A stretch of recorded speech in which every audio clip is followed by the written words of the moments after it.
అందరికీ నమస్కారం అండి. నా పేరు సుజాత్. మొన్న తిరుమలలో తొక్కిసలాట ఘటన జరిగిన తర్వాత ఈ రాజకీయ అవకాశవాదులు ఎవరైతే ఉన్నారో అధికారం నుంచి దిగిపోయిన తర్వాత వాళ్ళకి ఎక్కడెక్కడ ఎటువంటి సంఘటనలు జరుగుతాయా, దానికి రాజకీయ రంగు పులుముదామా, దాన్ని రాజకీయంగా వాడుకుందామా అని చెప్పేసి తెగ వెతుకుతూ ఉంటారనమాట. వీళ్ళని ఒక రకంగా మనం మాట్లాడుకోవాలనుకుంటే ఈ చనిపోయినటువంటి కళేబరాల కోసం వెతుకుతున్నటువంటి గద్దలుగా వీళ్ళని మనము పరిగణించవచ్చు. అటువంటి గద్దల్లో ఒక పెద్ద గద్ద ఎవర్రా అంటే మన జగన్మోహన్ రెడ్డి గారు. ఆయన బెంగళూరు నుంచి ఫ్లై అయ్యి వస్తారనమాట ఇక్కడికి, రెక్కలు కొట్టుకుంటే ఇక్కడికి వస్తారు. అది ఎప్పుడు వస్తారా అంటే ఆంధ్రప్రదేశ్లో ఏదైనా ఒక ఇన్సిడెంట్ జరిగితే, అక్కడ ఏదైనా కానీ మా మరణాలు సంభవిస్తే వాటిని రాజకీయం చేసుకోవడానికి జగన్మోహన్ రెడ్డి గారు బెంగళూరు నుంచి ఇక్కడికి వస్తారు. ఇక ఆయన రాగానే ఆయన ఒక్కడే రాడు కదా, వెంట మందను కూడా వేసుకొని వస్తాడు అనమాట. ఆ మందలో ఉండేటటువంటి మళ్ళీ ఇంకొక గద్దల మంద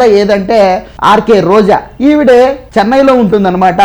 ఇక్కడ ఆంధ్రప్రదేశ్లో ఏదైనా సమస్యలు అంటే ఏదైనా ఒక చిన్న ఘటన జరిగిందనుకోండి, ఆవిడ కూడా అక్కడి నుంచి ఫ్లై అయ్యి ఇక్కడికి వచ్చేస్తుంది అనమాట. ఇక ఇక్కడే ఆంధ్రప్రదేశ్లోనే ఉండేటటువంటి మరికొన్ని గద్దలు ఉన్నాయి. ఆ గద్దల్లో ఒక గద్ద పేరు వచ్చేసి చెవిరెడ్డి భాస్కర్ రెడ్డి, ఇంకొక గద్ద పేరు వచ్చేసి కరుణాకర్ రెడ్డి, ఇంకొక గద్ద పేరు వచ్చేసి వైవి సుబ్బారెడ్డి, ఇంకొక గద్ద పేరు వచ్చేసి విజయ సాయిరెడ్డి, ఇంకొక గద్ద పేరు వచ్చేసి పెద్దిరెడ్డి రామచంద్రారెడ్డి, ఇంకొక గద్ద పేరు వచ్చేసి ఇదిగో మన ఆంబోతు కాంబాబు గారు, క్షమించాలి అంబటి రాంబాబు గారు.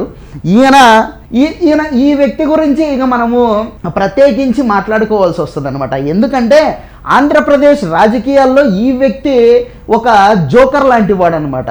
ఏంటంటే ఆయన మాట్లాడేది తలా తోక ఉండకపోయినా, ఆయన మాట్లాడేటటువంటి అంశాలకు అటు తల కానీ ఇటు తోక కానీ ఏమీ లేకపోయినా కూడా చాలా కాన్ఫిడెంట్గా నేను విజ్ఞానిని అని చెప్పేసి విజ్ఞాన ప్రదర్శన చేసుకోవడానికి అప్పుడప్పుడు ప్రెస్ మీట్ల ముందుకు వస్తుంటాడు అనమాట. ఈయనకు తెలిసిందల్లా ఏంట్రా అంటే నోరేసుకొని పడిపోవడమే. ఏం మాట్లాడతాడో ఈయనకే అర్థం కాదు, ఎందుకు మాట్లాడతాడో ఈయనకే అర్థం కాదు, ఈయన మాట్లాడిన దానివల్ల ఏంటి ప్రయోజనం కూడా ఈయనకు అర్థం కాదనమాట. ఈయన మాట్లాడే దానివల్ల 2024 వరకు అంటే 2019 నుంచి 24 వరకు ఈయన రోజుకు ఒక ప్రెస్ మీట్ పెట్టేవాడు. ఈయన ప్రెస్ మీట్ పెట్టినప్పుడల్లా వైఎస్ఆర్సీ పార్టీకి 1000 ఓట్లు మైనస్ అవ్వడం జరిగిందనమాట. వాస్తవానికి జగన్మోహన్ రెడ్డి గారికి వచ్చినటువంటి 11 సీట్లకు కారణమైనటువంటి వ్యక్తుల్లో ప్రధానమైనటువంటి వ్యక్తి ఈ అంబటి రాంబాబు. నాకు నవ్వు వస్తుంది, ఎందుకంటే ఈ వ్యక్తి ఒక రకమైనటువంటి ఐటమ్ క్యాండిడేట్ అని కూడా మనము అనుకోవచ్చు అనమాట. ఎందుకంటే ఈయన ఏం మాట్లాడతాడో ఈయనకు తెలియదు, ఎందుకు మాట్లాడతాడో తెలియదు. పోలవరం గురించి ఏమన్నా మాట్లాడితే ఆ సబ్జెక్ట్ నాకు అర్థం కాలేదు కాబట్టి ప్రపంచానికి అర్థం కాదు అంటాడు, పెద్ద విజ్ఞాని మాదిరిగా. విషయ పరిజ్ఞానం ఉండదు కానీ విజ్ఞాన ప్రదర్శన చేసుకోవడానికి మాత్రం వస్తుంటాడు అనమాట. ఈ వ్యక్తి ఇంకా నిన్న ఆ తిరుమలలో ఘటన జరగగానే ఇదిగో ఇలా వీడియో చేసి పెట్టేశాడు. ఈ వీడియోలో ఏదైనా కానీ ప్రజలు అంటే ఆ ఘటనలో చనిపోయిన వారి తరఫున కానీ లేదంటే కనుక ఎవరైతే గాయపడ్డారో వాళ్ళ తరఫున కానీ మాట్లాడతాడేమో అని చెప్పేసి చాలా ఓపికగా ఈయన వీడియో విన్నాను. నేను విన్న తర్వాత నాకేమర్థం ఏంటంటే ఈయనకు ఆ చనిపోయిన వ్యక్తుల పట్ల కానీ లేదంటే గాయపడినటువంటి వ్యక్తుల పట్ల కానీ ఎటువంటి కన్సర్న్ అనేది లేదు. ఈయన ఈ వీడియో చేసింది కేవలం తెలుగుదేశం పార్టీ జనసేన మధ్య ఉన్నటువంటి ఆ మైత్రిని దెబ్బతీసేటటువంటి ప్రయత్నంలో పావుగా టీటీడీ చైర్మన్ బిఆర్ నాయుడు గారిని వాడుకున్నారు, అది చెప్పడానికే ఈ వీడియో అనమాట. ఈయన ఏం మాట్లాడతాడో ఒకసారి మనం విందాం.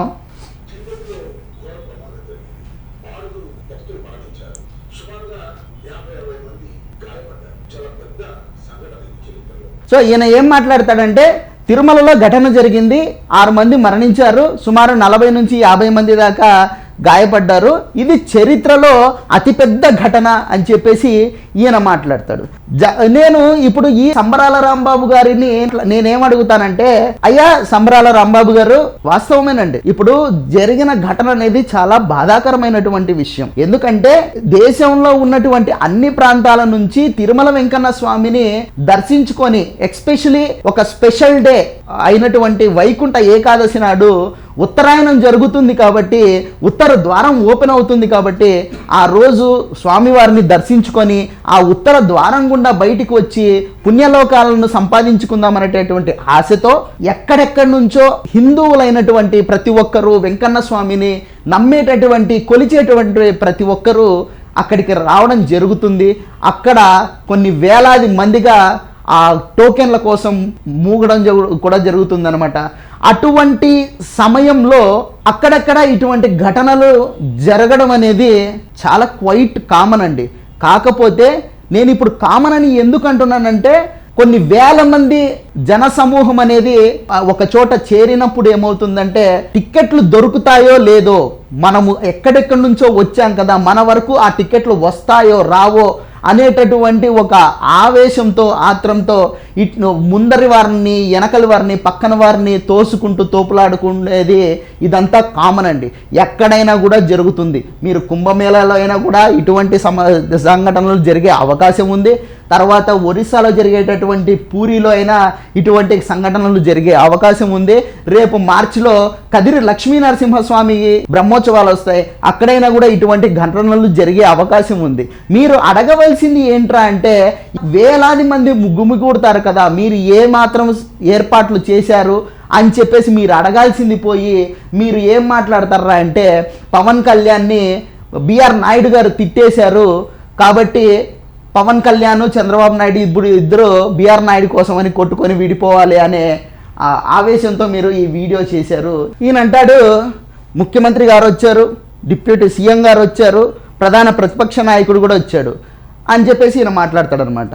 వాస్తవం, ముఖ్యమంత్రి గారు ఆయన బాధ్యత కలిగినటువంటి వ్యక్తి, రాష్ట్రానికి ముఖ్యమంత్రి కాబట్టి ఘటన జరిగినటువంటి వెంటనే హుటాహుటిన ఆయన తిరుమలకు రావడం జరిగింది. అక్కడ క్షతగాత్రులు ఎవరైతే ఉన్నారో హాస్పిటల్లో చికిత్స పొందుతున్నారో వాళ్ళను పరామర్శించడం జరిగింది, వాళ్లకు ధైర్యం చెప్పడం జరిగింది. ఎవరైతే మరణించారో వాళ్ళకు ఎక్స్గ్రేషియా కూడా ప్రకటించడం జరిగింది. అలాగే తిరుమల తిరుపతి దేవస్థానం తరపు నుంచి ఈ బిఆర్ నాయుడు గారు చైర్మన్గా ఉన్నారు కాబట్టి ఆయన ఎవరైతే చనిపోయిన వ్యక్తులు ఉన్నారో వాళ్ళ కుటుంబం యొక్క భారాన్ని తిరుమల తిరుపతి దేవస్థానమే తీసుకోవడం జరిగింది. ఆ కుటుంబాలలో ఉన్నటువంటి పిల్లల యొక్క భవిష్యత్తుకు సంబంధించి చదువులకు సంబంధించి ప్రతిదీ బాధ్యత తిరుమల తిరుపతి దేవస్థానమే తీసుకోవడం జరిగిందనమాట. ఇటువంటిది ఏదైనా సరే గతంలో జగన్మోహన్ రెడ్డి గారు ముఖ్యమంత్రిగా ఉండంగా జరిగిందా అని చెప్పేసి ఈయన మాట్లాడతాడనమాట. ఎన్నో జరిగిపోయినాయి. పాపం అధికారంలో ఉన్నాడు కదా, పాపం గుర్తుండి చావదు. ఎందుకంటే అధికారం అనే మదాన్ని నెత్తికెక్కించుకొని తిరిగే వాళ్ళకి వాళ్ళ ప్రభుత్వాలలో జరిగినటువంటి తప్పులు ఎప్పటికీ కూడా గుర్తుకురావు. అయ్యా సంబరాల రాంబాబు గారు, నేను మిమ్మల్ని స్ట్రైట్గా ఒక క్వశ్చన్ అడుగుతానండి. ఎల్జీ పాలిమర్స్ అనే వైజాగ్లో ఒక సంస్థ, ప్రైవేటు కంపెనీ గ్యాస్ లీకేజ్ అయ్యి దాదాపు 13 మంది చనిపోతే ఆ రోజు ముఖ్యమంత్రిగా ఉన్నటువంటి జగన్మోహన్ రెడ్డి గారు వెళ్ళారా? వెళ్ళలేదు. కనీసం అక్కడ చనిపోయినటువంటి కుటుంబాలను తన తాడేపల్లి ప్యాలెస్కైనా పిలిపించుకొని పరామర్శించిన పాపన ఆయన పోలేదు. అలాగే కచ్లూరులో బోటు మునిగిపోయి దాదాపు 40 మంది చచ్చిపోతే జగన్మోహన్ రెడ్డి గారు వాళ్ళ కుటుంబాలని పరామర్శించడానికి వెళ్ళారా? వెళ్ళలేదు. కనీసం తాడేపల్లి కొంపకైనా కానీ పిలిపించుకొని పరామర్శించారా? వెళ్ళలేదు. వాళ్ళకి ఏమైనా ఎక్స్గ్రేషియా ప్రకటించారా? చెయ్యలేదు. కనీసం ఆ ఇష్యూ గురించి ఆయన స్పందించాడా? స్పందించలేదు.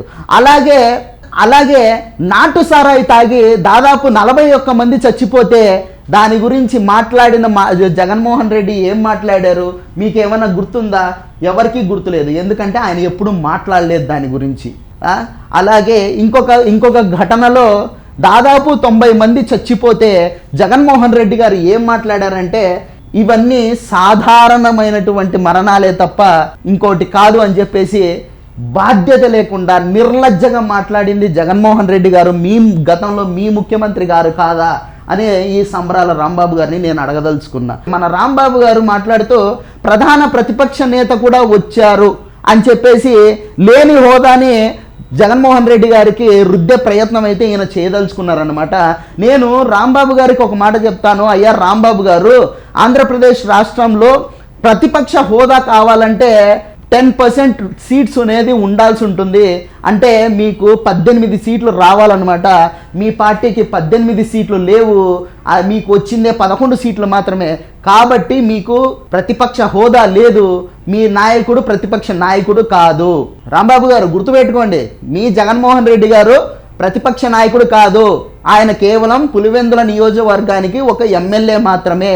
ఇంకా మీరు ఏదైనా చెప్పుకోదలుచుకుంటే మాజీ ముఖ్యమంత్రి జగన్మోహన్ రెడ్డి గారు అని చెప్పుకోండి, కానీ లేని హోదాని ఆపాదించుకొని ప్రధాన ప్రతిపక్షం అని చెప్పేసి మాట్లాడద్దు.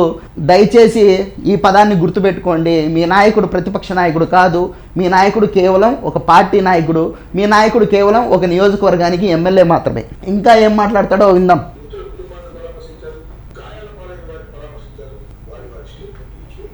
ఇక్కడ ఇంకా ఏం మాట్లాడతాడంటే మన సమరాల రాంబాబు గారు పరామర్శించారు జగన్మోహన్ రెడ్డి గారు అన్నారండి. ఆయన పరామర్శించిన తీరు ఏ విధంగా ఉందంటే, ఇది ఒక ఇన్సిడెంట్ జరిగింది కాబట్టి దీన్ని ఆసరాగా చేసుకొని నేను రాజకీయ లబ్ధి పొందాలనే ఉద్దేశంతో జగన్మోహన్ రెడ్డి గారు వచ్చినట్టే ఉంది తప్ప ఆయన బాధపడుతున్నటువంటి వ్యక్తులని, ఆ మనుషులని పరామర్శించి వాళ్ళకు ధైర్యం చెప్పాలనే ఆలోచనతో అయితే వచ్చినట్టు కనిపించలేదు. ఎందుకంటే ఆయన రేణిగుంటలో దిగినప్పటి నుంచి హాస్పిటల్కి వెళ్ళేంత వరకు వేలాది మందిని డబ్బులు ఇచ్చి తెప్పించుకొని అక్కడ ర్యాలీలు చేయడము, సీఎం సీఎం సీఎం అని చెప్పేసి అర్పించుకోవడము, జై జగన్ అనే స్లోగన్లో హాస్పిటల్లో కనీసం బుద్ధుండక్కర్లేదా రాంబాబు గారు? హాస్పిటల్లో పేషెంట్స్ ఉంటారు, వాళ్ళకు డిస్టర్బెన్స్ అవుతుంది. ఇంత వేలాది మంది లోపలికి దూరితే ఏదైనా ఇన్ఫెక్షన్లు వచ్చి వాళ్ళ ప్రాణాలకు అపాయం ఏర్పడే ఇది ఉంటుందనే కనీసం బేసిక్ సెన్స్ ఉండదా మీకు? మీకు ఎలాగో బుర్ర బుద్ధి ఉండదని ప్రజలకు తెలుసు. కనీసం మీరైనా కానీ ఏదైనా కానీ చెప్పొచ్చు కదా మీ జగన్మోహన్ రెడ్డికి, అయ్యా జగన్మోహన్ రెడ్డి మీరు వెళ్తుంది పేరంటానికి కాదు, అయ్యా జగన్మోహన్ రెడ్డి మీరు వెళ్తుంది పబ్లిక్ ఫంక్షన్కి కాదు, పబ్లిక్ మీటింగ్కి కాదు, మీరు వెళ్తుంది ఒక హాస్పిటల్కి. ఆ హాస్పిటల్లో మీరు వెళ్ళడానికి మాత్రమే హాస్పిటల్ కట్టలేదండి, అక్కడ పేషెంట్స్ ఉంటారు, వాళ్ళకు ఇన్ఫెక్షన్స్ రాకుండా ఉండాలంటే మన పేటీఎం మందనంతా, మన 5 రూపాయల మందనంతా, కూలి సంతనంతా బయట వదిలిపెట్టేసి లోపలికి మీరు వెళ్ళి ఆ క్షతగాత్రుల్ని కొంచెం పరామర్శించి రండి అని మీరైనా చెప్పకపోయారా రాంబాబు గారు? మీ స్నేహితుడే కదా జగన్మోహన్ రెడ్డి. ఆయనకంటే బుద్ధి లేదు. ఆయనకి ఎంతసేపు ఉన్నా ఆయన బయట అడుగు పెట్టగానే కొన్ని వేల మంది ఆయన దగ్గర మూగిపోవాలి, సీఎం సీఎం సీఎం అని చెప్పేసి అరవాలి, జై జగన్ అని చెప్పేసి అరుస్తూ ఉండాలి. ఇది ఒక్కటే ఆయనకు తెలిసింది. ఆయనకి ఎంతసేపు రాజకీయ లబ్ధి తప్ప ప్రజల క్షేమం గురించి ఆయనకు అనవసరం కదా. కనీసం చూసేవాడికి ఎబ్బెట్టుగా ఉంటుంది, కనీసం అదన్నా చెప్పొచ్చు కదా. అయ్యా అందరిని బయట వదిలిపెట్టేసేయండి, ఒక 2-3 వెంటేసుకొని మీ లోకల్ లీడర్ని 2-3 వెంటేసుకొని వెళ్ళి మాట్లాడేసిరండి అని చెప్పొచ్చు కదా. అవునులే, మీ నాయకుడికే బుద్ధి లేకపోతే మీకు ఎక్కడి నుంచి వచ్చింది? మీకు కూడా ఉండదు కదా. ఆయనేమో మందనేసుకొని లోపలికి వెళ్తాడు. ఈ ఆర్కే రోజా ఏమో, అసలు ఆర్కే రోజా గారు మీరు కడుపుకు అన్నం తింటున్నారా గడ్డి తింటున్నారా నాకు అర్థం కావట్లేదు, కానీ పరామర్శించడానికి వెళ్ళారా లేకపోతే మీరు బల ప్రదర్శన చేసుకోవడానికి వెళ్ళారా? ఆ స్లోగన్లు ఏంటండి, ఆ డౌన్ నినాదాలు ఏంటండి? హాస్పిటల్లో రాజకీయం చేయడానికి హాస్పిటల్ మీకు ప్లేసు? నిన్నంటా పోతే ప్రెస్ మీట్ పెట్టి వెకిలి నవ్వుకుంటూ ఆనందంగా మాట్లాడతారు. తర్వాత సాయంత్రం ఏమో జగన్మోహన్ రెడ్డి వచ్చాడని చెప్పేసి నినాదాలు చేసుకుంటూ వెళ్తారు, డౌన్లోడ్లు కొట్టుకుంటూ వెళ్తారు. ఇదా అండి మీరు చేయాల్సిందే? మళ్ళీ మీరేం మాట్లాడతారు? చంద్రబాబు నాయుడు గారు రాజీనామా చేయాలనా అంటే, ఇప్పుడు అక్కడ ఘటన జరిగింది కాబట్టి దానికి బాధ్యత వహిస్తూ చంద్రబాబు నాయుడు గారు రాజీనామా చేయమని చెప్పేసి ఇంత నోరేసుకొని అయితే అడిగారు. ఫైన్, సంతోషం. మరి గతంలో ఈ కచ్చులూరు బోటు మునిగిపోయినప్పుడు 40 మంది చచ్చిపోయారు కదా, పర్యాటక శాఖ ఎవరు? మీది కాదా? మీరు రాజీనామా చేశారు. ఆ రోజు ముఖ్యమంత్రి ఎవరు? జగన్మోహన్ రెడ్డి కాదా? జగన్మోహన్ రెడ్డి చేత రాజీనామా చేయించలేకపోయేవే? ఈశ్వరుడు నోరు ఇచ్చాడు కదా అని ఇష్టం వచ్చినట్టు వాగద్దు రోజా. దయచేసి గుర్తుపెట్టుకో ఈ విషయం. ఎంత మనకు సిగ్గుశరం లేకపోయినా సరే ప్రజల ముందుకు వచ్చినప్పుడు కొంచెం మనం ఈ మాట మాట్లాడితే ప్రజలు నవ్వుతారేమో. ఎందుకంటే మనం 5 సంవత్సరాల పాటు అష్ట దరిద్రాలు చేసాం ఆంధ్రప్రదేశ్ లో, మనం ఈ పాట మాట్లాడకూడదు కదా అనేది కొంచెం గుర్తు పెట్టుకోండి. ఎందుకు ఇట్లా?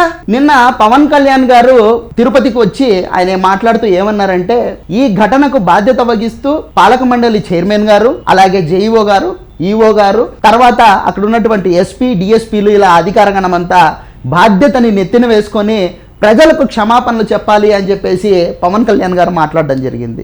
దానిని ప్రెస్ మీట్లో బిఆర్ నాయుడు గారిని రిపోర్టర్లు అడిగితే బిఆర్ నాయుడు గారు మాట్లాడుతూ, ఇప్పుడు నేను క్షమాపణ చెప్పినంత మాత్రాన పోయిన ప్రాణాలు అయితే తిరిగి రావు, ఆ ప్రాణాలు పోయిన తర్వాత మనం ఏం చేసినా ప్రయోజనం లేదు, ఇక మీదట ఇటువంటి ఘటనలు జరగకుండా చర్యలు తీసుకోవాలి, అక్కడ నేను బాధ్యత వహించాలి తప్ప క్షమాపణలు చెప్తే ప్రయోజనం ఏముంది అని చెప్పేసి బిఆర్ నాయుడు గారు చెప్పడం జరిగిందనమాట.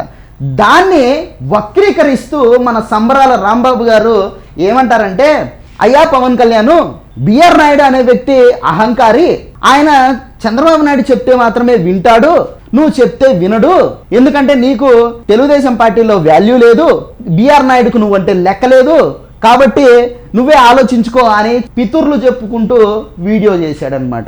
ఈయన నాకు అర్థం కాదు, ఈయనకు బుర్రా బుద్ధి ఉంటుందో నాకు అర్థం కాదు. ఓ పక్కన పవన్ కళ్యాణ్ గారు ప్రతి సభలోనూ ఖచ్చితంగా 15 ఏళ్ల పాటు ఈ పొత్తుంటుంది, ఇట్లాంటి లఫూటుగాళ్ళు ఎంతమంది వచ్చి ఎన్ని పెంటలు పెట్టినా నన్ను చంద్రబాబు నాయుడు గారిని 15 ఏళ్ల పాటు ఎవ్వడు విడదీయలేడు అని చెప్పేసి ప్రతి సభలో చెప్తుంటే, ఇంకా సిగ్గు లేకుండా ఇట్లాంటి పితుర్లు చెప్పుకుంటా మధ్యలో పెంటలు పెట్టుకునే వ్యవహారాలు చేసుకుంటా ఈ సంబరాల రాంబాబు, సుకన్య రాంబాబు ఏదో పెద్ద మేధావినని చెప్పేసి విజ్ఞాన ప్రదర్శనలు చేసుకుంటా సిగ్గు లేకుండా మీటింగులు పెట్టుకొని ఉన్నాడు. ఈ కడుపుకి అన్నం తింటానాడా గడ్డి తింటానాడా నాకు అర్థం కావట్లే.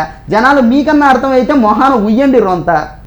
నేను చెప్పేది ఏంటంటే, రాంబాబు గారు దయచేసి మిమ్మల్ని మీ జగన్మోహన్ రెడ్డి గారే నమ్మట్లేదు, అందుకనే మీ సత్యనపల్లి నియోజకవర్గాన్ని భార్గవ్ అనేవాడిని తీసుకొని వచ్చి ఇన్ఛార్జి చేశాడు, నిన్ను ఇన్ఛార్జి పదవి నుంచి కూడా పీకి పడదొబ్బాడు, ఓకేనా? ఇంకా నీకు వేరే దిక్కు లేదు. దయచేసి నువ్వు ఆ సంజననో సుకన్యనో ఇంకొక ఆంటీనో ఎవరినో కానీ తగులుకొని ప్రశాంతంగా ఉండు, రాజకీయాలకు విరామం ఇచ్చేసి. ఎందుకు ఈ లేనిపోని దిక్కుమాలిన పనులన్నీ నీకు సంపాదించుకున్నావు 5 సంవత్సరాల పాటు హ్యాపీగా ఏదైనా కానీ ఫారెన్ కంట్రీకి వెళ్ళిపోయి ఉండిపోక ఎందుకు ఈ కష్టాలన్నీ నీకు? నువ్వు ప్రతిసారి ఇట్లా క్లోజప్లో ఫేస్ పెట్టుకొని క్లోజప్లో వీడియోలు చేసి ఎందుకు ఇట్లా ఊరికనే ఇబ్బంది పెడతావు జనాలను? నీ వీడియోలు చూడాలంటే కాదు, అసలు నీ పేరు తలుచుకుంటేనే జనాలు కిసిక్కని నవ్వుతారు. వద్దు రాంబాబు అన్న, ఏంటికి ఇవన్నీ వదిలేయి.